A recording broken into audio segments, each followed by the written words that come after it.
Hello, friends, and welcome to Podcast with Priyanshi. Today we have none other than Sahiba Arora. So, Sahiba, how are you? Hi, I'm doing fabulous as always. Oh, yes. You're looking amazing today. Thank you. That's likewise. Okay, so first question will be that I know that you are an engineering student.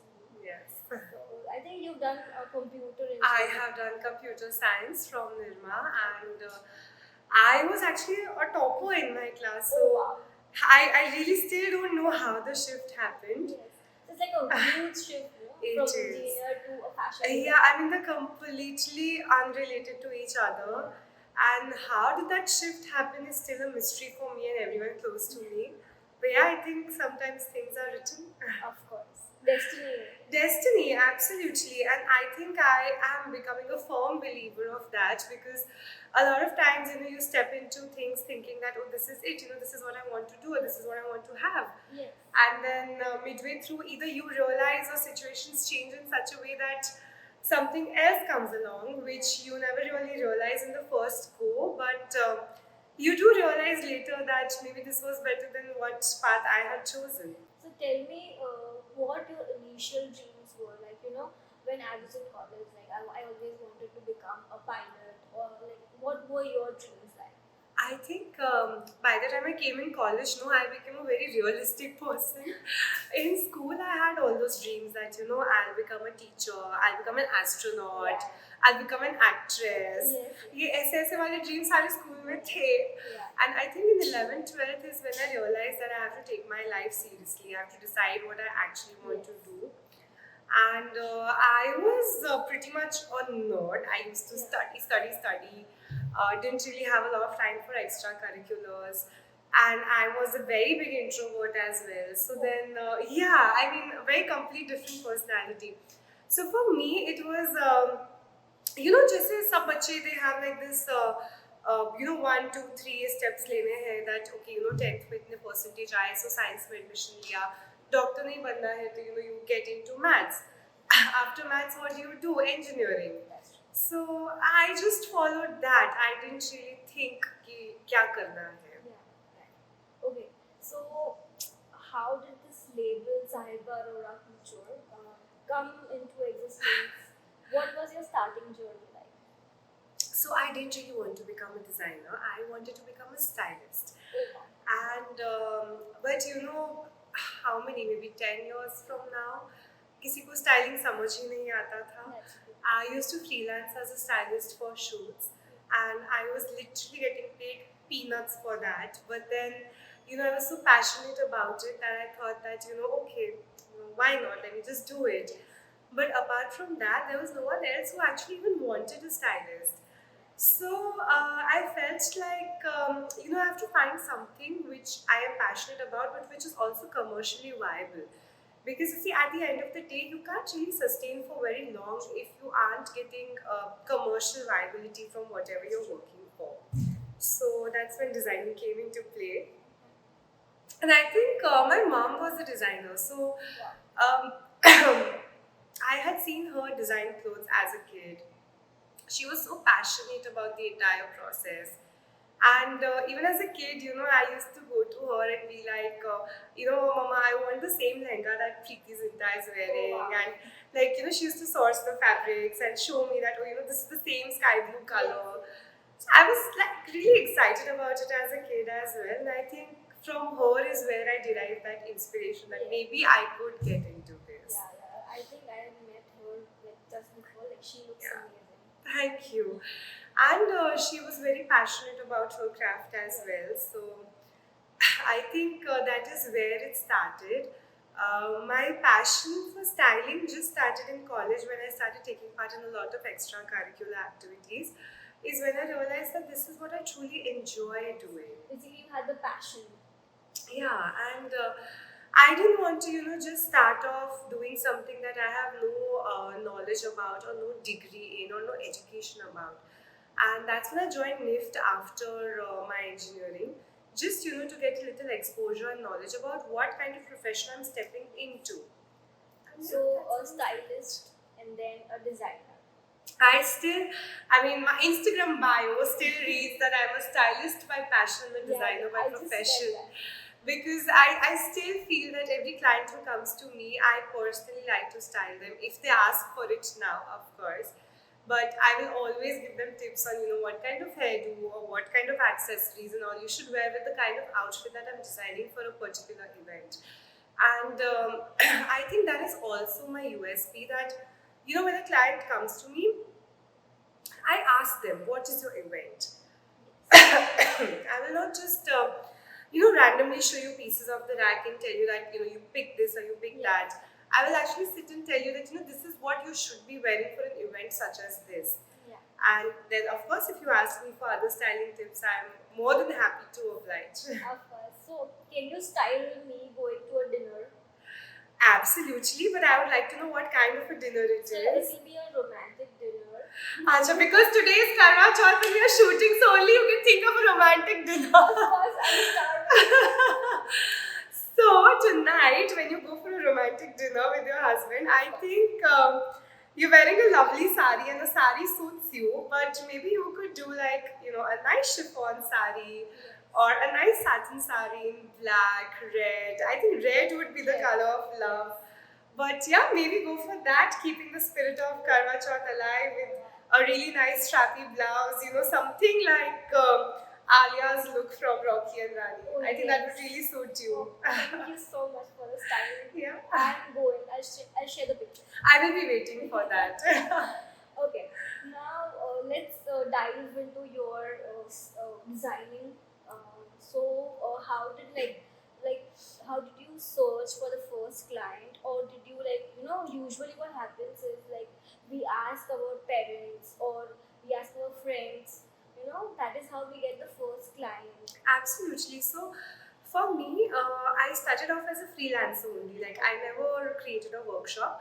I had a tailor who used to work at his home. I used to give him my design and he would make it because Outsourcing. yeah, I didn't really have the kind of knowledge and courage to actually hire someone and be sure that I will get orders on this. So that's how I started.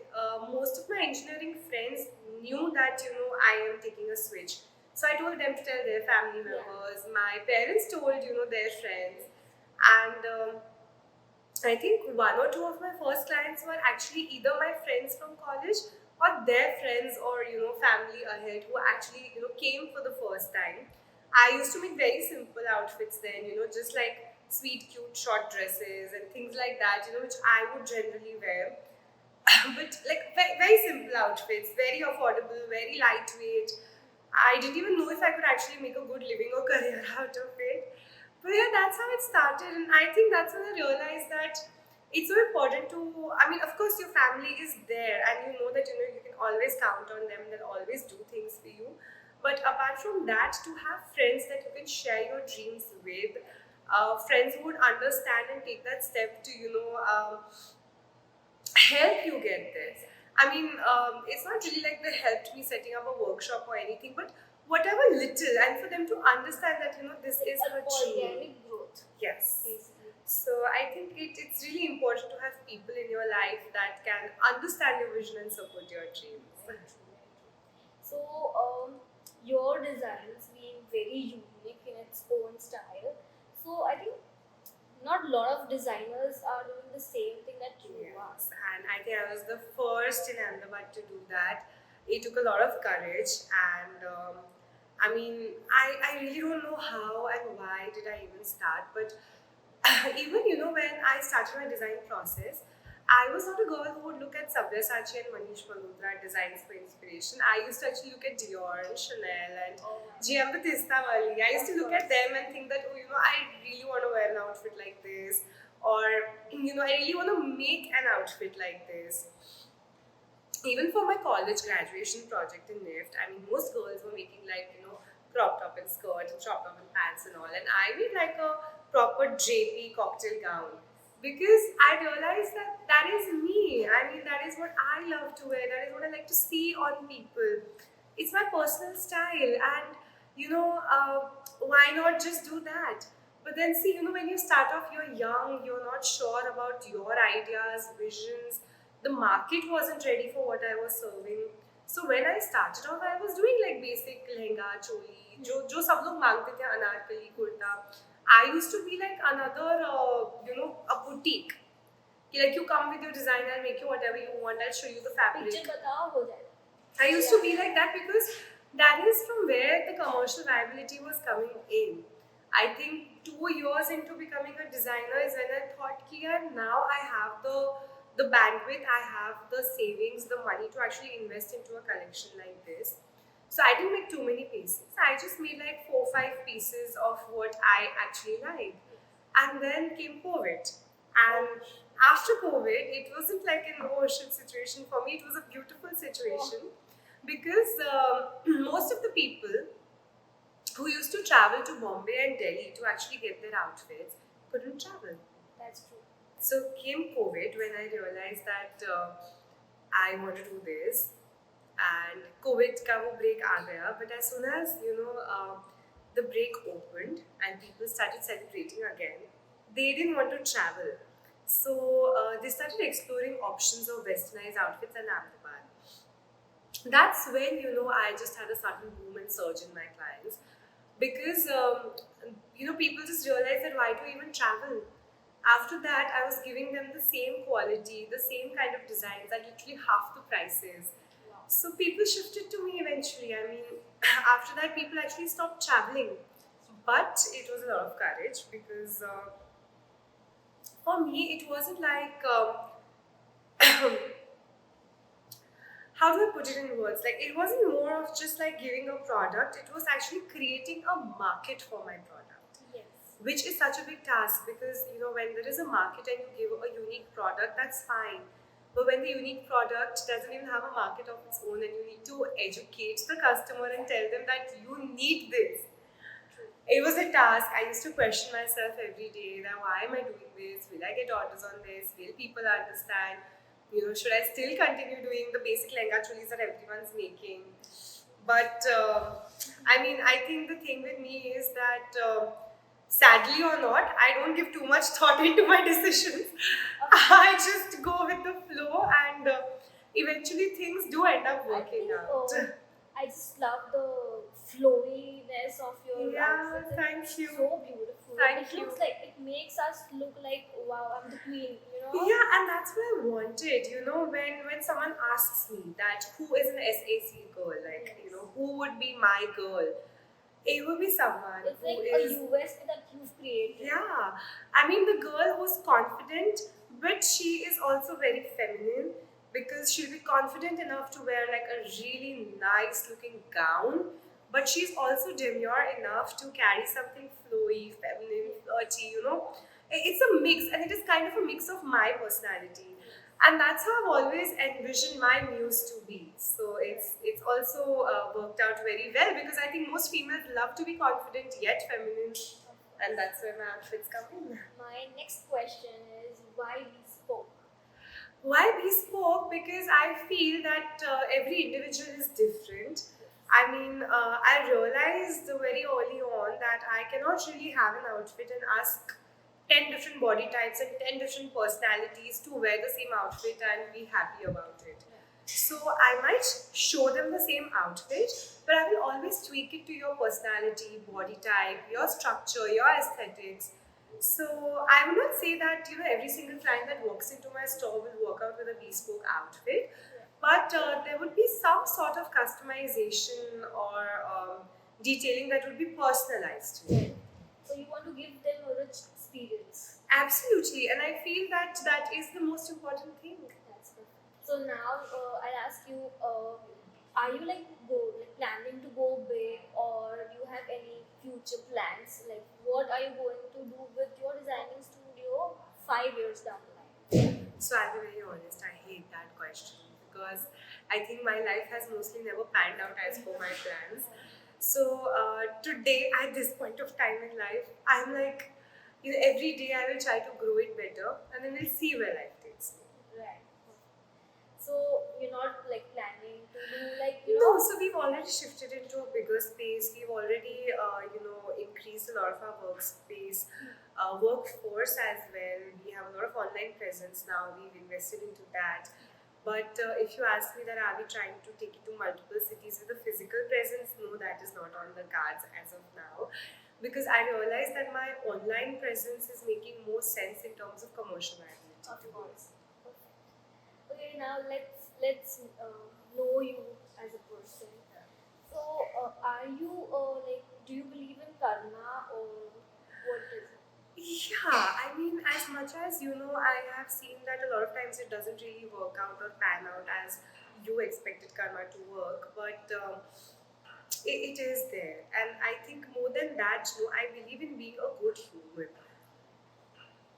And it doesn't have to be that you have to follow set rules and principles set up by the society to be a good human, or I don't want you to think that I'm a good human.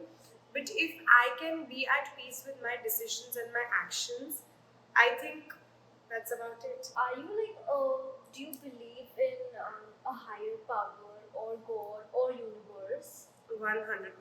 I mean, but also see, I am more into not religion but yes, spirituality, to understand that yes, there is a power. You can call it the universe, you can call it God, you can call it a level above you. But see, whatever it is, whatever theory you follow, I feel we all just follow that theory to understand that to have some kind of faith on someone, because without any kind of faith, how can you even live your life? Every time a problem comes into our life, we either start manifesting or praying. And why are we doing that? We don't even know if there's going to be any subsequent action after that, or if we are actually going to receive what we are praying for. But it's a lot of times it's also a placebo effect, where you feel like, if I put across this to God and it will happen, and you feel better about it. And once you start feeling better, you start working towards, whatever you wanted, and then things work out. But if you don't believe in any power at all, where do you go for hope in moments of despair? So I believe in that. I mean, I will not say that I'm religious, no, but yes, I do believe in being spiritual. And by being spiritual, it also means that yes, of course, I believe in a higher power working for me, but also I believe in that, whatever teachings have been passed on through our gurus to us, that, to be a good person or whatever, qualities of life is also what you should imbibe in Right. yourself. So, is there any spiritual practice that you cannot forget, or it's like you do it every day? So, not every day, but yes, I mean, I have recently, since past 6-7 months, developed this practice of going to the Gurudwara every Thursday. Not like it has any particular kind of spiritual significance, but I just felt that, once a week I could take out those 10-15 minutes, and it's just not the practice that I feel that, if I go to the Gurudwara, the God's going to just be over there. No, like I have actually sat down and prayed in the middle of situations where I didn't even need to pray, like, Yes. which is खो गई and I'm just praying to God, please दिलवा दो मुझे ऐसी चीज़ों में भी. But I realized that those 15 minutes once a week, when I'm just over there, I know I'm here for a purpose. I'm here. These 15 minutes of my life are just going to have thoughts of God and spirituality in me. So I will go over there, I will read the particular verse from the Guru Granth Sahib that has been printed over there daily. I will try to understand that, the teachings from that. Every Thursday I've realized that whatever I've read from that verse is something to do with my life. Not like the verse has been written for me, but when you go in with a question or a problem, you will always dissect that verse to your answers. So many times, I've gone in moments of despair, but because it's a Thursday, I've just gone and I've read that verse and I've realized that I've gotten an answer to my question. Right? And a lot of times, when I've just gone just like that, nothing's been troubling me. I read something and just changed my perspective for the day. Yes. Sometimes, it clicks. It clicks, and I think you just need that. I mean, no matter how much you read about spirituality or how much you scroll through Instagram with those posts, but just 15 minutes of your life which are dedicated to understanding that, it hits in your subconscious. So for me, so every day 15 minutes, I do 15 minutes of meditation, and I'm in the gratitude cycle? I mean, it's just that I give myself my day 15 minutes because I have a kid, I have like so many responsibilities. So it has made a huge impact on my creativity, I must say. No, and I agree. I think gratitude and forgiveness, these are two pillars that we all need to understand. I realized, I think, a few months or like a year back, is that you have to first practice forgiveness to release, and that's only when you will be free enough to have gratitude to accept more. True, that's true. So the question is any spirituality or any act that you have been doing has an impact on your designs? Not on my designs per se, but I feel that I've become calmer as a person. Things that would bother me or disturb me don't disturb me as much now, which helps with your design process because your mind is a little decluttered. Yes. When your mind is a little decluttered, you can think of more ideas. You can also think of solutions to the problems in design. Because design is not just visualization, we have to go through the entire process of creating it as well. That process has a lot of problems involved. So I've realized being more spiritual has made my mind decluttered, and that really Basically, helps you out. need a little bit of calmness in yourself as well to become a creative person. True. Like the background problems, the background issues, they don't really bother me as much now. Okay. So now the next question is being a person you are on a social media, tell me the creative process behind making a reel or doing a post on Instagram, because there will be a lot of people who are looking at you as an Yes, inspiration. as an influencer as well. And so see, it just started off randomly for me. One fine day, one agency called me and they're like, they're looking for influencers. Would you think you can be good? And I was like, no, I don't think so because I have like not even stood in front of the camera in years now. So I was like, I don't think I can do this. And the lady said that, no, I think you can do it. And I've met you as well. And I think you can. Okay, if you think I can, so we'll give it a shot. And I was pretty free because that was also like post COVID. Right. The lockdown had just opened. We were all struggling with work. I had so much time on hand. I was like, ठीक है चलो कर लेते हैं हो गया तो ठीक. And that was my first project for a jewelry brand. It turned out so well that from that I started getting a lot of more projects. Initially, I would take up only very few projects because I was only not confident. I think past 1 year, I have taken up influencing actually as a serious career profession now, and I take up on a lot more projects. I look at the algorithms, the trends. Before that, it was like if a project comes, I like it. Okay, kar lete hai. No thought process would go behind it. But now, yes, more than actually the process of creating the reel, it's also about how you and the brand want to visualize and ideate it as well. So, a little bit of pre-research on what the brand wants to sell, how do you want to highlight it. That is also important. The creative process of aligning and shooting the reel is also, there has to be a good synergy between you and your photographer as well. So there are multiple steps into the process. After that, also, the correct time of posting it, the correct hashtags, etc. Yeah. So there are a lot of things that go into the process. There's no set rule or algorithm that I can give you. Okay, ye follow karo. A lot of it is instinctive as well. That I know that if I do this for this reel, it is going to go viral. Right. It is So I intuitive. think, I think I saw like 5, 7 reels of yours, and I think people are starting to like love you. Thank you. You're doing an amazing job. Thank you. Yes, I'm happy that I get good feedback from the clients as well because for me, I think more than the commercialness of anything, it's more about the people I work with should be happy. I think that always gives me more satisfaction in what I'm doing. Okay. So can you give advices for young creators? What should they do if they want to start their career as a social media influencer? See, be true to yourself. Like you have to understand that what is the thing that you're good at and what you're bad at. Like I knew from the start that there were a lot of these get ready with me videos wherein they used a lot of these influencer girls have a lot of good moves and all. I don't have it. I can't do it. I mean, so I don't even try to do it because I know I'll look silly.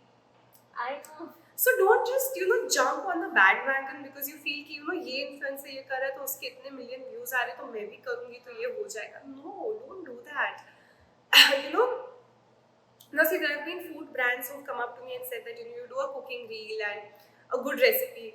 अब मैंने life में cooking नहीं की है. I mean, while shooting it also, I look stupid. The people who are following me also kind of know that they've never seen this content on my page. Where did she suddenly become a home chef from? So, be a little true to yourself and true to your audience as well. Most of them are following you not because they want to see funny content or beautiful pictures on your page. They're following you for the kind of story you have to tell about your life. More than the commercial projects, whenever I put up something personal on my page, it gets more traction. Because I think I have really realized that a lot of girls have actually come and spoken to me about their life and their careers and a lot of their personal things to me via Instagram who I've never met in my life. But I mean, I know that yes, I have this girl on Instagram who I've spoken to about her life and I know everything about her life. But we've never met. Wow. Basically, people started liking the raw content. Raw content, and I think they relate to me as a person. So I always put up my true self on Instagram. I will never put up something that is not me. Yeah. Even if I'm going to look silly on the camera, but if that is me, that is me. Yeah. I mean, I don't want people to have a very skewed or a proper version of me because that is how I am. Right. And where is the relatability in being proper? You and me both aren't proper. I think no one in this world, I think even if Aishwarya Rai is going to be at her home in her comfort zone, she's not going to be proper. Perfect. And that's what we all relate to. So why not embrace it? Perfect. Oh, nice. Okay. Now, also I would like you to give 3 tips on aspiring fashion designers. Again over here, I would say that the biggest tip is to be you and to find what works for you. Like I found what works for me, what I'm good at. Never jump on the bandwagon. That is a very, very big mistake. I understand we all do it. I've also done it just for the commercial liability aspect. But over a period of time, you'll realize that you are in a market which is so saturated in which you are so mediocre at that you have nothing special to offer. But when you end up doing something that you're truly good at, you enjoy, you're passionate about, and which also the market is wanting or growing fond of, is when you will actually do well for yourself. Right. Perfect. And not just for fashion designers. I think there is one tip which works for almost everyone is that don't give up too soon. We're the real generation. The real generation feels the instant gratification चाहिए. Like, comment, share, फटाफट swipe. No, this is like Take it slow. yeah, any career path that you follow will never give you instant gratification. True. You have to wait for it, and most of us, give up in the process wherein we are not even hitting break even. But there'll be one day where you'll suddenly realize that oh my god, this just escalated so quickly. Yes. And that's when everything will be worth it. Because I think garment industry here, especially in Ahmedabad or anywhere in India, it's like every house has a personal Yeah. boutique. Absolutely, and not just garment industry. See, there's so many home chefs now. Yeah. Anything which is consumer oriented, it's become a little saturated now. Yes. You have to make sure that whatever you're doing it with passion, you're doing it with determination and hard work. That is a different story altogether. But don't give up. I've seen a lot of girls, they start off doing really good work as designers, but they've given up in a few months or a year just because break even nahi hua. But no, you have to be patient. Yes, that's true. I would like to know what was the most challenging dress that you've ever made, and how did you overcome all the challenges?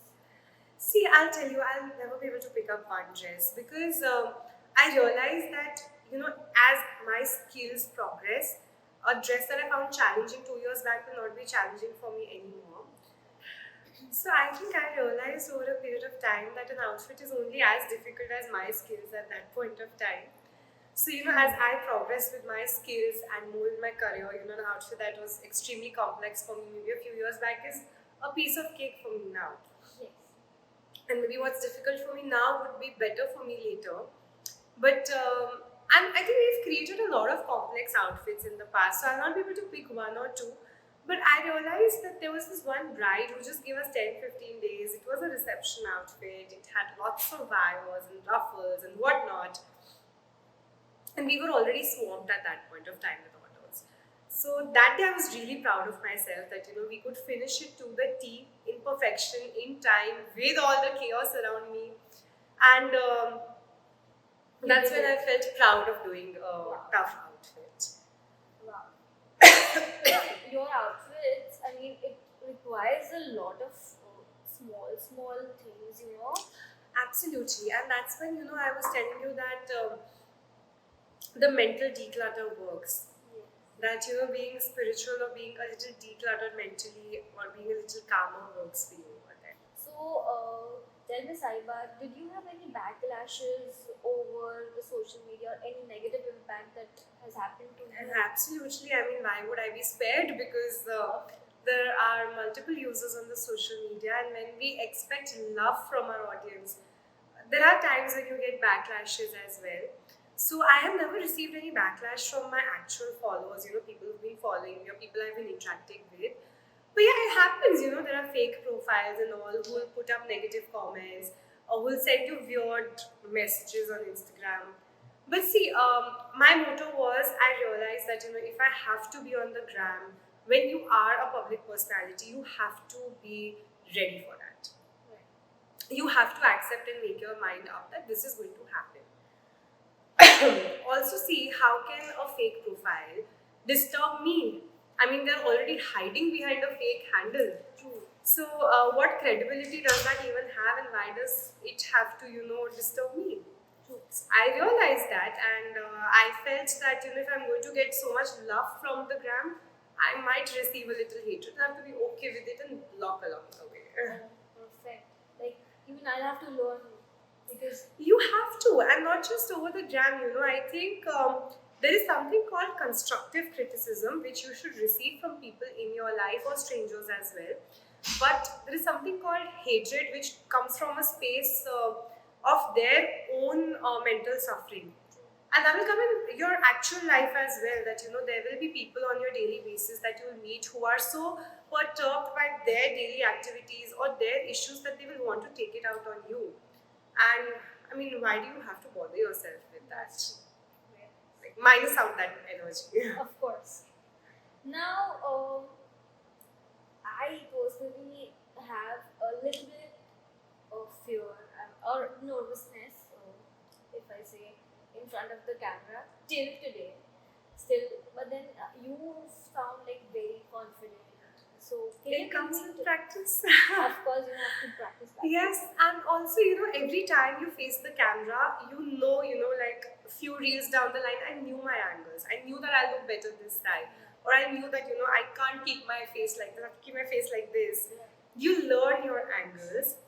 And secondly, after a while, you become a little less critical of yourself because you realize that ये तो रोज का काम है ना. Like every day I can't be worried about I'm looking fat or I feel like I have a double chin today or oh no, this one pimple of mine is showing. It's fine. Right. You have to be okay with that firstly. Learn your angles, you learn that. And I think if you're okay with talking to someone in person, you should be okay with talking to the camera as well. I always feel that you should never think that so many people are going to watch this later. Right. You talk to the camera as though it's just you and the photographer or the camera only, like just one person you're talking to. Yes. Declutter your mind of the 100 people that are going to watch it later. That's true. Perfect advice. And that gives you confidence. Yes. Thank you so much Yes. for the advice. And do you have like anything else you want to let my viewers know? or any advices or last point of advice that you want to give to my youth? See, you know what? I don't really think I have any advice that I have not covered till date. But you know, if you ask me that advices or life mantras that I keep trying to work upon for myself, be confident of yourself. The world is always going to try to pull you down. There'll be very few people in your life that are going to be happy to see you succeed or happy to see you happy. Always keep those people close, because you know it's very rare to find those people. So you know, it's very important firstly to have those kind of relations in your life where you're secure. Secondly, once that is done, be so confident that apart from these bunch of people, negativity from anyone else is not going to affect me, and I will do as what I feel is correct for me. That should be a mantra in life, career, everything. Right. Because see, no one's written a book on like ये ही सही है और ये ही करना है और ये ही steps है life में. So the day you realize that you are what you build out of your life is when you want it. Basically, every day teaches something, no? Absolutely, every day, every new person you meet is going to be a lesson, and you have to look at it as a lesson without being perturbed, and you'll be fine. Perfect. One last question. I think I resemble to Alia Bhatt a little bit. Whom do you think you resemble to? I don't think so. I think you resemble to Pooh. Really? Okay, she was my spirit animal. I mean, back in school, I really felt like I want to be as cool as her. I used to have that energy also. And abhi bhi sach bolu, so without sounding self-obsessed, I do have that energy inside of me. And I like to keep that, because why not? I mean, अगर तुम खुद के favorite नहीं हो तो किसी और के तो कैसे ही बनोगे? Thank you so much. Thank you so much. I really enjoyed this. I really enjoyed and really, really grateful. Absolutely. Thank you so much, and we are done with the podcast. Thank you.